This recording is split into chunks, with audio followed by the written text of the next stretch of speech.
Hola Elia, buenas tardes. Es viernes, toca hablar de derecho. Vamos a hablar de un supuesto muy concreto de tema de herencias. ¿Por qué esto? Bueno, pues porque cada cierto tiempo viene esa pregunta o esa duda, cada vez más habitual porque cada vez hay más personas que no tienen hijos, ¿vale? Y sus padres han fallecido y tampoco se han casado, o sí que se han casado pero no tienen hijos. Y siempre surge el problema de qué pasará con esa persona cuando fallezca con sus bienes.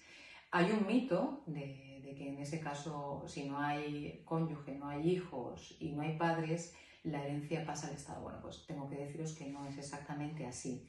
Habría que distinguir varios supuestos y en función de cuál estemos, pues contemplaremos o hablaremos de una cosa o de otra. Los supuestos son muy sencillos. Hay o no hay testamento, hay o no hay cónyuge, ¿vale? Hay testamento y hay cónyuge. Bueno, pues yo podré dejar en el testamento lo que quiera, ¿vale? Siempre respetando la legítima del viudo. Es decir, yo puedo dejar mis bienes. Acordaros que estamos en el supuesto de que no hay padres, los padres han fallecido y no hay hijos. No hay porque no hemos tenido o no hay porque han fallecido.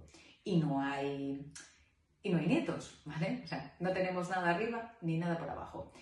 Entonces, esos bienes pasarían en el testamento. Yo se los puedo dejar a mis hermanos, a mis sobrinos, al gato, a una institución benéfica, a quien yo quiera, todos a mi cónyuge. Si no se los dejo todos a mi cónyuge, se los puedo dejar, como os digo, en las proporciones que yo quiera, a quien yo quiera, siempre respetando la legítima del viudo, ¿vale? Esa es intocable. El viudo siempre tendrá la legítima. Si yo no le aporto más, si yo no digo nada, la legítima. Si yo en mi testamento le doy más bienes, los bienes que le dé.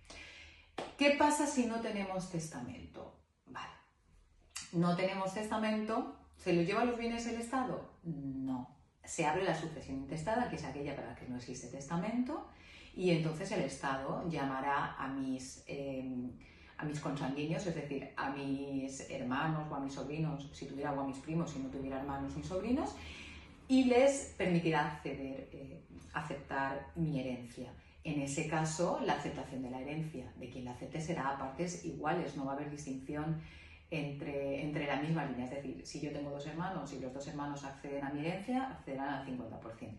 Como os decía, si yo hago testamento, podrán acceder mis hermanos al 50% o como yo quiera. Si tengo hermanos y tengo testamento y tengo 5 hermanos, pues le dejaré a 2 hermanos una cosa, a los 5 lo mismo o a cada uno lo que yo quiera, ¿vale? Ahí no hay ninguna distinción, o sea, ahí puedo hacer lo que yo quiera porque he testado en vida, o sea, lo he hecho a mi voluntad, pero para eso, como os digo, tiene que haber testamento. Puedo incluso establecer una cláusula de dejarle solamente mis bienes a aquellos que me cuiden en mi vejez o hasta mi muerte, o sea, puedo hacer realmente lo que yo quiera, pero sí que es cierto que quería desmentir ese mito de si fallezco y no tengo descendientes ni ascendientes, mis bienes van al Estado. No, en ese caso el Estado primero permite que los hermanos o los sobrinos o los primos accedan al puesto de herederos, ¿vale? Antes de que se lleve, como os digo, el Estado.